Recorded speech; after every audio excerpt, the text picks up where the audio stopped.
He's going for the guillotine. Well, especially after... Look at this. Look at this. In today's video, we have a lot of interesting news, from Joe Rogan's and MMA World's reactions to Leon Edwards being submitted by Sean Brady.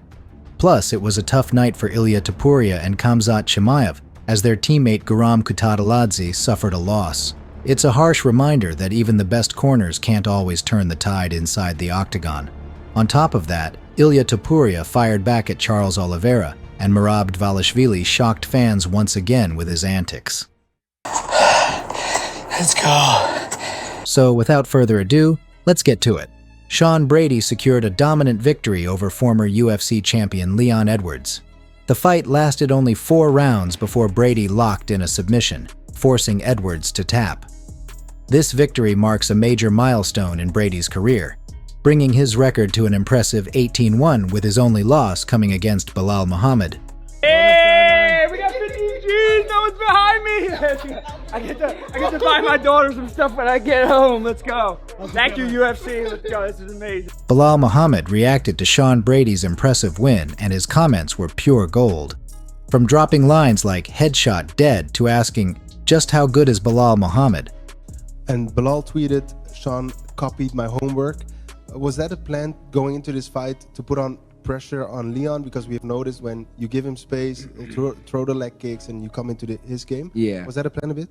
Yeah, I mean, I think I did a lot better than Belal did. I think Belal lost a couple of rounds. He had his back taken for an entire round. I think it was, what, 3-2 when they fought.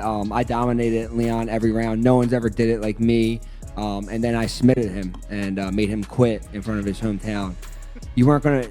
If we were in Philly, you ain't making me quit in front of my hometown, I'll tell you that. I'm going to sleep, son. So just remember that. Joe Rogan also was shocked watching Leon Edwards get submitted. He's going for the guillotine. Well, especially after... Look at this. Look at this. Ooh, one tight. hand, one arm guillotine. Oh my goodness. Oh my goodness. Oh my goodness. Oh my goodness. He'll need to mount him, which Oh he my has. goodness. He's gonna Oh my He's goodness. gonna finish Oh, he's that. about to tap. Oh my goodness. He's about to tap. Oh. He's got the hands now. Oh, now he's fucked. He's He tapping. tapped. He tapped. Wow. What a Sean fucking fucking monster. Brady. Woo. Holy shit, what a performance. Oh, dude. Shutout. What a performance. Fantastic. Shutout against one of the best of all time in the division. Former champion.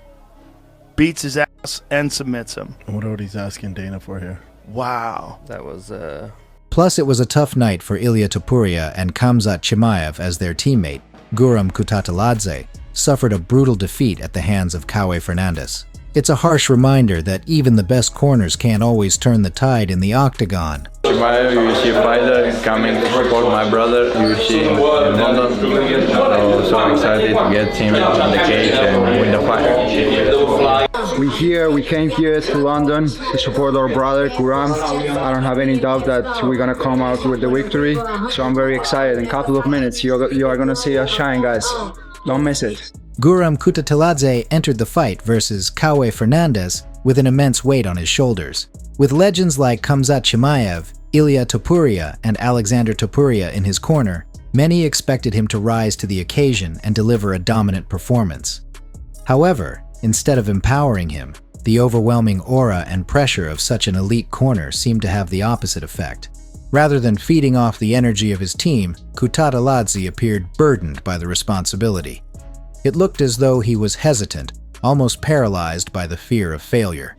His performance was uncharacteristic, lacking the usual fire and aggression that define him as a fighter. It wasn't a lack of skill or heart, rather it seemed like a mental block, a fixation on not letting down those around him. With this defeat, Guram Kutateladze's career might be at a crossroads, and the UFC may not give him another chance to redeem himself.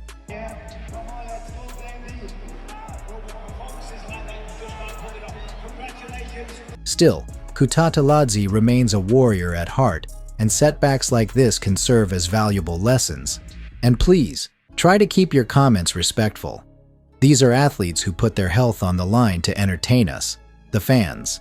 So, we wish him a strong recovery and hope to see him return with renewed confidence. After Guram's defeat, Alexander Topuria wrote, "We win together, we learn together. Nothing changes, we keep going. Thank you God for everything." Merab Dvalishvili wrote on his Instagram, "My warrior brother.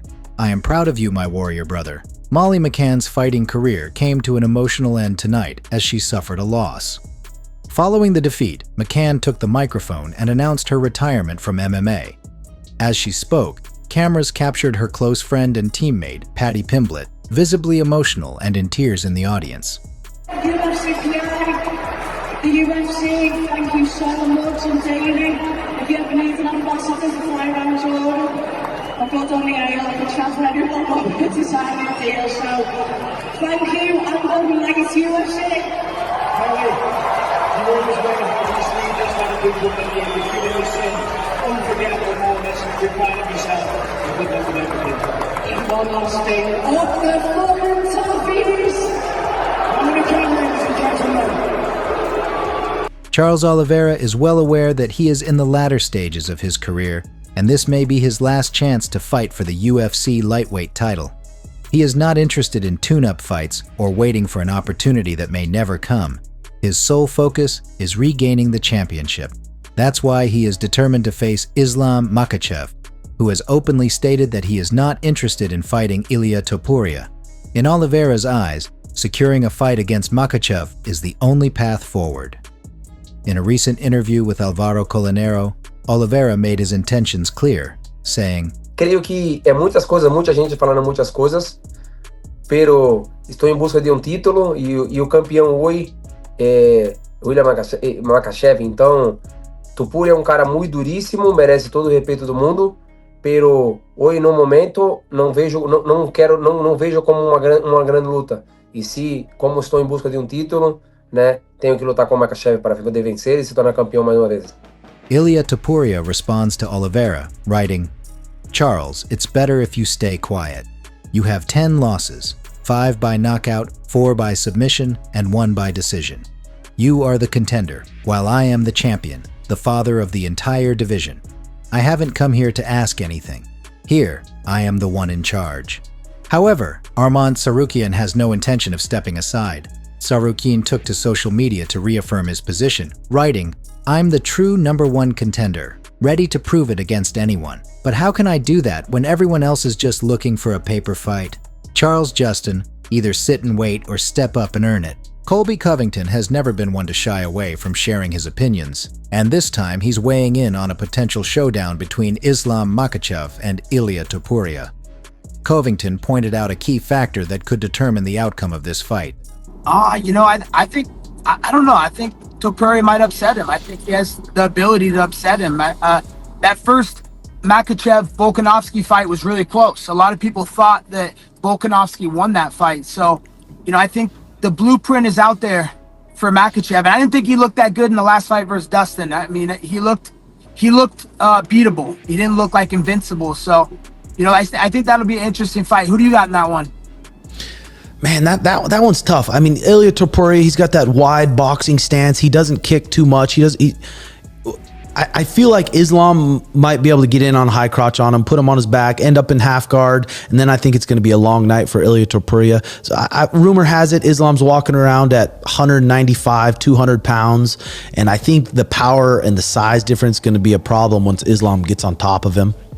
Yeah, I think that'll be the key to the fight. Can Makhachev get him to the ground, or is Topuria slippery enough to get away? Because he did get taken down in a couple of his fights, so. Yeah, there you go.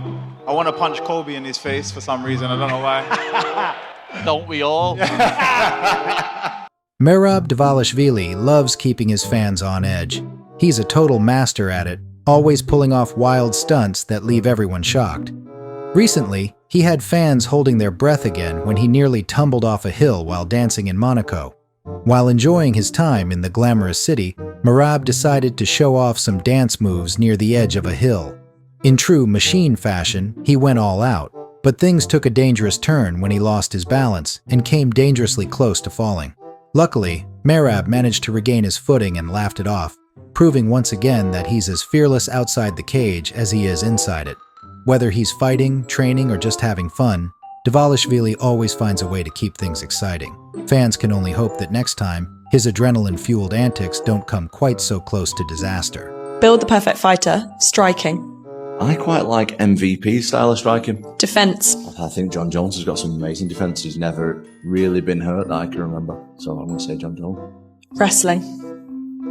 Khabib. Chin. Mark Hunt. The hardest chin ever. Never gets dropped hardly. I mean, he's been knocked out a couple of times, but generally speaking, yeah, Mark Hunt. Personality. Ooh, Chael Sonnen. Legacy. GSP. Guys, we're so close to hitting 85,000 followers. We'd really appreciate it if you subscribed and don't forget to drop a like. Thanks in advance for the support.